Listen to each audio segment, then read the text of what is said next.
So we have both the intent and the dynamics of violence on the ground.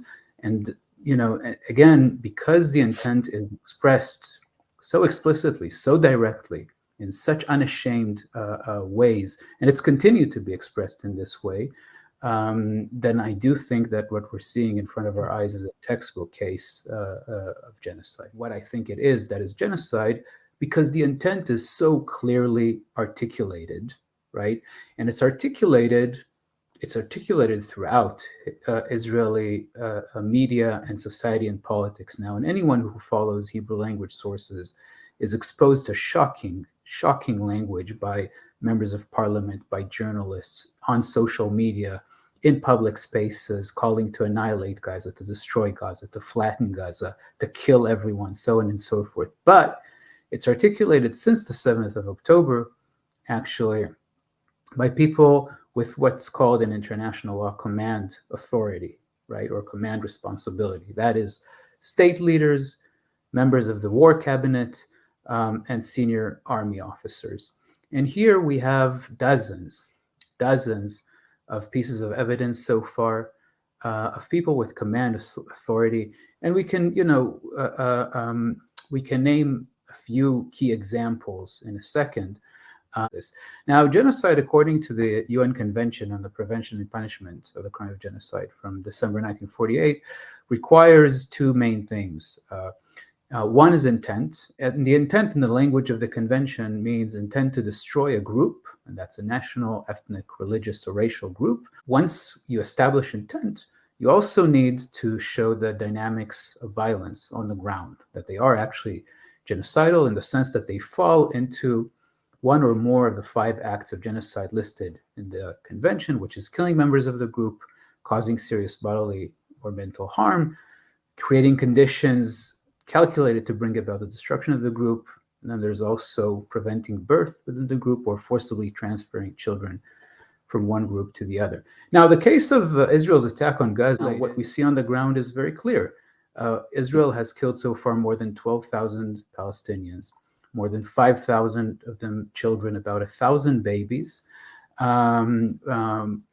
injuring more than 30,000 Palestinians. We have more than half of all the buildings in Gaza have been destroyed. Agricultural land has been bombed and destroyed. The north, in particular, there's very little left of it, I think. There's documented use of white phosphorus bombs by Human Rights Watch. Israel has dropped, in general, more than 20,000 tons of explosives on Gaza in a bit more than a month. That's at least 1.5 Hiroshima bombs, as we know. So any kind of claim that Israel is targeting specifically Hamas militants or Hamas military installations, right? If you think about the levels of violence and destruction and the weapons used, that's an absurd claim, of course, right? And it confirms actually what Israeli army spokesperson Daniel Hagari said early on, that the goal is actually destruction and not accuracy, in his own words, right?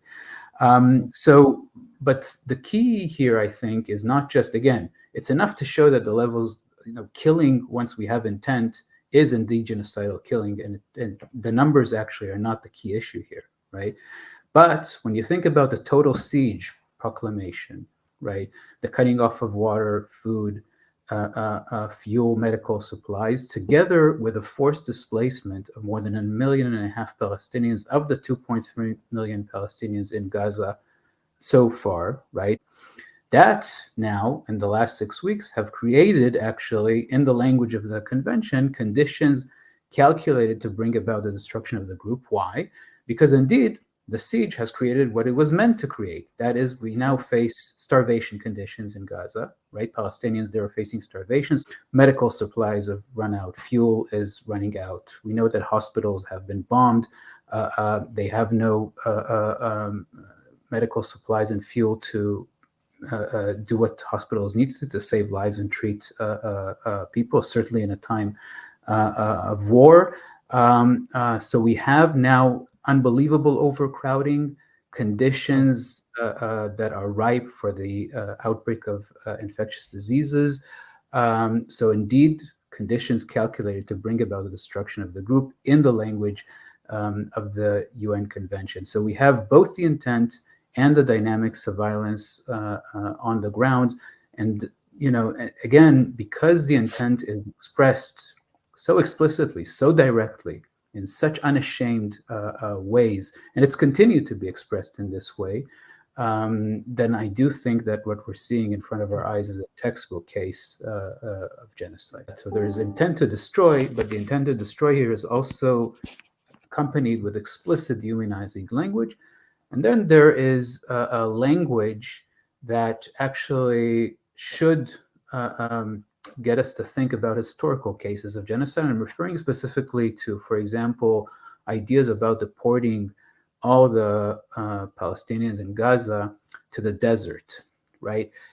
Because we know that deserts actually have been used in genocides historically in the 20th century specifically as weapons of genocide. But let me just break down for a minute these issues of intent and the dynamics of violence. So intent here, I think we all remember Israeli President Herzog early on referring to, quote, all the nation there, that is all the people, all the Palestinians in Gaza are responsible for the Hamas attack. So taking a whole population, 2.3 million people, half of whom, by the way, are under the age of 18, right? And basically portraying them as enemy targets, right? As legitimate enemy targets. Now that's a clear genocidal language, right? Then we have Israeli Prime Minister Netanyahu, who early on promised to turn Gaza into, quote, rubble, which indeed Israel did, right? It's also important to see that Israeli authorities and the Israeli army did what they said they'll do, right? But then on the 29th of October, as Israel was starting its ground invasion, Netanyahu invoked the biblical story of Amalek, which is a story about total destruction. Total, that's the key here, right? Where the Israelites are ordered to destroy all of Amalek. He then doubled down on this a few days later in a special letter to Israeli soldiers and officers in the army, and again invoking the biblical story of Amalek. So we have a clear, basically, message from the head of the state, right, about the need to destroy a population that, as the president portrayed them, are all actually enemies. And we've seen this again and again, the portrayal of all Palestinians in Gaza as enemies. Now, we also, as I said, we have dehumanizing language. Israel Defense Minister Yoav Gallant, as we know, on the 9th of October, proclaimed the total siege, right, policy, cutting off food, water, fuel, medical supplies to Gaza, and describing Palestinians in Gaza as, quote, human animals. We also have Israeli state leaders and senior army officers and politicians describing Palestinians in Gaza as Nazis, and basically placing the Hamas attack on 7th of October in the frame of the Holocaust, right? Now, US President Biden did this as well, and actually senior politicians in Europe have also done this, and reinforcing this demonizing and dehumanizing language of portraying Palestinians as Nazis. Now, it's important to say, and the Hamas attack on 7th of October was an act of horrendous mass murder. It's without a doubt a case of war crime, and there are also crimes against humanity when you think about acts of torture, hostage taking, which is actually an ongoing crime, right? But it's not a crime related to the Holocaust in any way, and it's important to stress this. This idea of blurring completely different context, right? Of powerless Jews during World War II, facing one of the most powerful states and armies, Nazi Germany, and its allies. And here we have a very powerful state, Israel, with a powerful army, a nuclear power, backed by all the Western countries. And we have Palestinians who are for decades under Israeli settler colonial rule, Israel military occupation, siege, decades of documented crimes against them. Very, very different context. None of this takes away from the horrific nature of the Hamas attack on 7th of October, but the portrayal of the Hamas, and then by extension Palestinians, and in some cases it's just explicit, all Palestinians are Nazis. And again, this is something that is reproduced also by politicians in the US and the European Union. That's a dehumanizing element that also then, of course, if you're fighting Nazis, as former Israel Prime Minister Naftali Bennett said in his tantrum on Sky News on 12th of October, we're fighting Nazis, then no law applies, right? Everything is permissible, right? And of course, the legitimate aim of destroying everyone and everything in Gaza, it becomes clear that is indeed genocidal. Now, the dynamics of violence on the ground. So when we take all the elements of intent, the language, a dehumanizing language, portraying Palestinians as a whole as enemies, human animal. What we're seeing in Gaza is a genocidal assault, as I explained, right? Yeah. So the question of how it stops, which is a very complex question in itself, right? Even though it seems like we should all stand behind the idea of a ceasefire and saving lives, right? But stopping a genocide, and again, states have a responsibility, according to the Genocide Convention, according to Article 1, to intervene to stop an unfolding genocide. And that's why, by the way, the Center for Constitutional Rights has filed a lawsuit last week against US President Biden and State Secretary Blinken and Defense Secretary Austin for complicity with Israel genocide, but also calling on them to adhere to their responsibility, not to contribute to stopping the genocide and not to providing further arms and diplomatic cover to Israel as it perpetrates genocide. So stopping a genocide is one thing. It's important to say that genocide is always a process, right? And we can think about the longer-term process of Israeli mass violence against Palestinians since the 1948 Nakba until today, but we can also think about the genocidal assault on Gaza since 7th of October as a process. So it never happens, that everyone is killed immediately, right? In this kind of a way, right? And indeed, the Nazi assault on Jews, if we think about this paradigmatic case, right, took years. It took the Nazis years until they came to the final solution of the Jewish question, and actually in the spring of 1942, so very late in the war, right, the final version of the final solution of the Jewish question, that is to murder every Jew within German reach, right? So these are processes, these are not an event. So this comment about why Israel has not killed all the people in Gaza so far in 6 weeks, right, which has killed a lot of people in Gaza in 6 weeks. And as you said, we also know that there are thousands and thousands of people buried under the rubble. So we actually don't know the exact numbers right so far.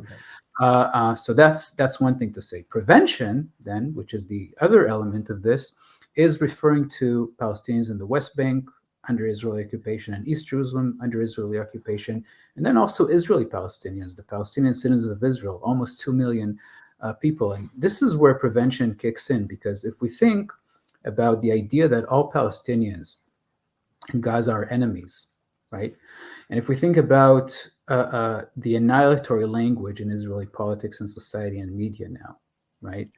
And if we think about the fact that Palestinian citizens of Israel have been actually portrayed as enemies, potential enemies, since the very beginning. So the 156,000 Palestinians who survived the Nakba and remained within what became Israel, right, in 1948, were immediately put under military rule until 1966. So immediately considered actually potential enemies, right? But also if we just think about the recent history, 2018, the Israeli Jewish nation state law, which actually portrayed all Palestinian citizens of the state, right, as second-class citizens, right? So we have a lot of indications historically, but also now with the annihilatory language, that Palestinian citizens of Israel, and there's of course hundreds of people arrested, are very right now to be very fearful of what awaits them in this atmosphere of all Palestinians in Gaza are enemies, because this extends, right, to all Palestinians under Israeli rule.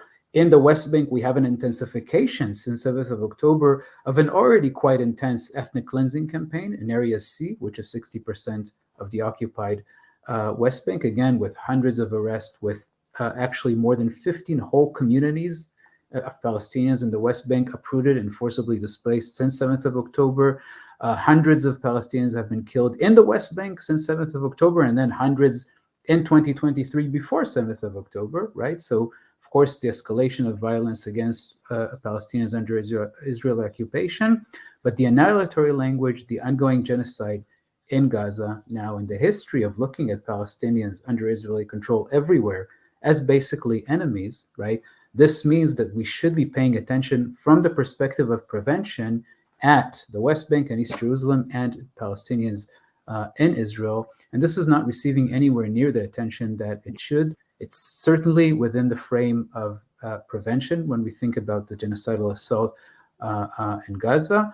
And with every passing day, there's more and more to be concerned about what awaits to Palestinians in other areas under Israeli occupation and rule. Raz, firstly, thank you so much for that. That was meticulous. And I think it's so important to go into the details of this.